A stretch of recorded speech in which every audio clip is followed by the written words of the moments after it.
మన చెన్నై సార్ గారు విద్యార్థులు ఏ విధంగా ఉండాలనే విషయం గురించి చాలా చక్కగా చెప్పారు. అందులో ముఖ్యంగా మీరు గమనించవలసింది సెల్ ఫోన్ వినియోగం విద్యార్థులు తక్కువగా వినియోగిస్తే మీ భవిష్యత్తు అంత బాగుంటుందనే సందేశాన్ని ఇచ్చినందుకు వారికి సభాముఖంగా నా ధన్యవాదాలు తెలియజేస్తున్నా. మరి తర్వాత మన కమిషనర్ గారు మహిళా దినోత్సవం గురించి మహిళలకు ఈనాడు రాష్ట్ర ప్రభుత్వం వారు కేంద్ర ప్రభుత్వం వారు ఇస్తున్న మరి సంక్షేమ పథకాల గురించి మీరు చాలా చక్కగా తెలియజేస్తున్నారు. వారికి కూడా సభాముఖంగా తెలియజేస్తున్నా. మరి ఈనాటి కార్యక్రమంకి సంబంధించింది విద్యార్థులే. నేటి విద్యార్థులే రేపు భావి భారత పౌరులని సత్యం. మరి విద్యార్థులను మరి తీర్చిదిద్దాల్సిన బాధ్యత ఎవరిపైన లేదు. అమ్మబడి మొదటి బడి అయితే మరి రెండో బడి ఎక్కంటే మన బడే. చదువుతో పాటు సంస్కారాన్ని సంస్కృతిని కూడా అలవాటు విద్యార్థులు చక్కగా చదువు నేర్చుకొని సంస్కారవంతులవుతారో సంస్కృతిని నేర్చుకుంటారో అప్పుడు ఈ దేశం ఈ రాష్ట్రము అన్ని పోయినారు. విద్యార్థులకు 15 నుంచి 20 అనేది చాలా ముఖ్యమైన ఆ పీరియడ్. అది ఆ 5 సంవత్సరాలు. ఈ 5 సంవత్సరాలలో విద్యార్థులు ఇంకా సక్రమంగా ఇంకా ఉంటే రాష్ట్ర అభివృద్ధి దేశాభివృద్ధి మన జీవితాలు కూడా సుఖమయమైనాయి సెలవిచ్చారు. అది అక్షర సత్యం కూడా. ఈనాడు విద్యలో చాలా మార్పులు వచ్చినాయి. ఇందాకనే చెప్పారు రేపు 10th క్లాస్ ఎగ్జామ్స్ ఉన్నాయి, మనం బుక్లెట్ ఇస్తారని. మేము చదువుకునే రోజులలో ఒక క్వశ్చన్ పేపర్ ఇచ్చేవాళ్ళు, అంటే 2 పేజీలు ఇచ్చేవాళ్ళు. ఈనాడు మారిపోయారు. కానీ ఏమైనప్పటికీ కూడా మన విద్యాలయంలో ఈనాడు విద్య ఎట్లున్నది, గతంలో విద్య ఎట్లున్నది అని మనం పోల్చుకుంటే ఈరోజు విద్య అనేది కేవలం మానవుని యొక్క జీవనోపాధికి కావలసినది మాత్రమే వస్తున్నది. కానీ మనం ఎవరము, మన చరిత్ర ఏమిటి, మన సంస్కృతి ఏమిటి అనే విద్య అనేది విద్యా సంస్థలలో చెప్పకపోవడం అనేది చాలా బాధాకరమైనది. విద్య కూడా మన మాతృభాషలోనే ఉండాలా. అంటే ఇతర భాషలు వద్దని కాదు, మాతృభాషలో అయితే కనుక మనము సులభతరంగా విద్యను అభ్యసించడానికి వీలుంటుంది. కాబట్టి మరి మాతృభాష ముఖ్యమని అందరూ కవులు కూడా ఈనాడు ఉత్తకంఠంతో మరి చెప్తున్నారు. అది వాస్తవం కూడా.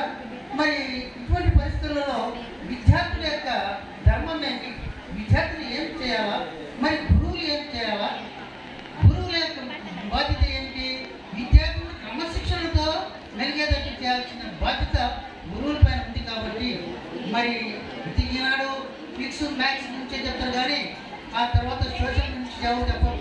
మనం సోషల్ స్టడీస్లోకి వెళ్ళిపోతే అక్కడ తెలుస్తుంది అన్నమాట మనం ఎవరమో, మనం ఈరోజు ఈ స్థాయికి వచ్చినామంటే ఇందుకు కారణమేమి, మన స్వతంత్ర భారతదేశమని మనం గొప్పగా చెప్పుకుంటున్నాం. ఈ వెనక జరిగిన కథ ఏమిటి, ఇవన్నీ కావాలంటే ఖచ్చితంగా మనకు సోషల్ స్టడీస్ కావాలి. గురించి చెప్పడం లేదు, మన భారత గురించి చెప్పడం లేదు, ఈ ఇతిహాసాల గురించి చెప్తే మన పూర్వీకులు అయితేనేమి, మన సంస్కృతి ఏమి, మరి విద్యా పాఠాలలో చేయించాల్సిన అవసరత రాష్ట్ర ప్రభుత్వం పైన కేంద్ర ప్రభుత్వం పైన నేను మహిళా దినోత్సవము రోజు పేరు పార్టీ 2 ఎక్కడ చూసినా కానీ డబ్బులు వస్తున్నాయి. ఏది న్యాయం ఏది అన్యాయం అంటే మేము అక్కడ ఉన్నాం. కాబట్టి మనము 138 దేశాలలో మార్చి 8వ తేదీనే అంతర్జాతీయ మహిళా దినోత్సవంగా మనం డిక్లేర్ చేస్తున్నారు. 1970 నుంచి అధికారపూర్వకంగా ఈ మహిళా దినోత్సవాన్ని 138 దేశాలలో కూడా జరుపుకుంటున్నాం. గతంలో 1910లో న్యూయార్క్లో ఒక స్విమ్మింగ్ పూల్లో మహిళలు వచ్చేసి వారి యొక్క హక్కుల కోసం, ఓటు హక్కు కోసము, వారి యొక్క పని దినాల కోసం, పని సమయం గురించి పోరాటం చేసి సాధించిన విజయం గుర్తుగా 1911 నుంచి మహిళా దినోత్సవం జరుపుకుంటున్నారు. అటు పిమ్మట అన్ని దేశాలలో కూడా అంతర్జాతీయంగా 138 దేశాలు కూడా మార్చి 8వ తేదీనే మహిళా దినోత్సవంగా జరుపుకుంటున్నారు. మరి మహిళలంటే మల్టీ టాలెంటెడ్ ఉమెన్స్ ని వారికి నాడు ప్రభుత్వం వారు అన్ని రకాలుగా మహిళల్ని ముందుకు తీసుకుపోతున్నారు. ఎందుకంటే మహిళలలో క్రమశిక్షణ ఉంటుంది, శ్రద్ధ ఉంటుంది, బాగా చేస్తారనే ఉద్దేశంతోనే ప్రతి ముందు మన కమిషన్ గారు పెడుతున్నారు. ఇలా పట్టాలు ఇవ్వాలన్నా కానీ మహిళలు పెడితేనే, రేషన్ కార్డు ఇవ్వాలన్నా కానీ మహిళలు పెడితేనే, గ్యాస్ సిలిండర్లు ఇవ్వాలన్నా కానీ మహిళలు పెడితేనే ఇస్తున్నారు. అంటే మహిళలు చాలా నిక్కచ్చిగా చాలా బాగా చేస్తారనే ఉద్దేశంతో మల్టీ టాలెంటెడ్ ఉమెన్స్ అని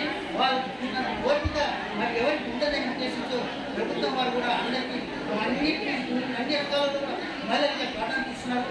అంతేకాకుండా రిజర్వేషన్ కూడా ఇస్తున్నారు.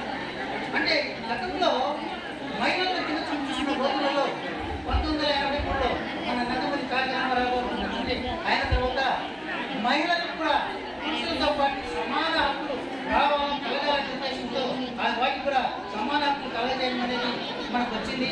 అప్పటి నుంచి మహిళలు కూడా పురుషులతో పాటు ఆస్తులలో సమాన హక్కులు పొందుతున్నారు. మరి ఈ విధంగా చూసుకుంటే కనుక ఈ మహిళలు సాధించిన విజయమని చెప్పచ్చు.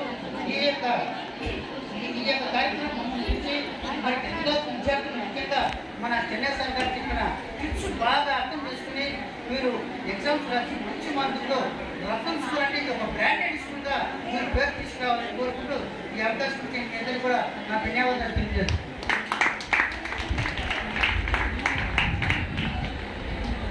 ఒక మంచి సుదినం, ఈ దినము ఉమెన్స్ డే.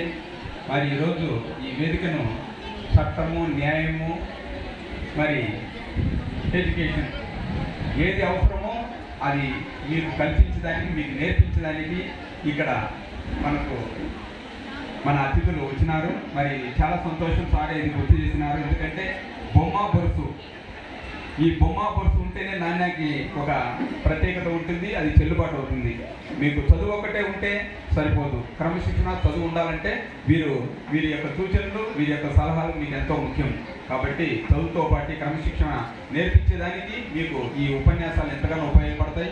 భవిష్యత్తులో మీరు ఉన్నతమైన స్థాయికి వచ్చేదానికి ఇటువంటి చక్కటి ఉపన్యాసాలు మీకు తోడ్పడతాయని సదుద్దేశంతో వీరిని నేను అడిగిన వెంటనే కాదనకుండా మరి ప్రసాద్ సార్ గారు ఇక్కడికి రావడం జరిగింది. సార్ గారి కూడా మనందరి తరఫున ప్రత్యేకమైన వందనాలు తెలియజేస్తున్నాను.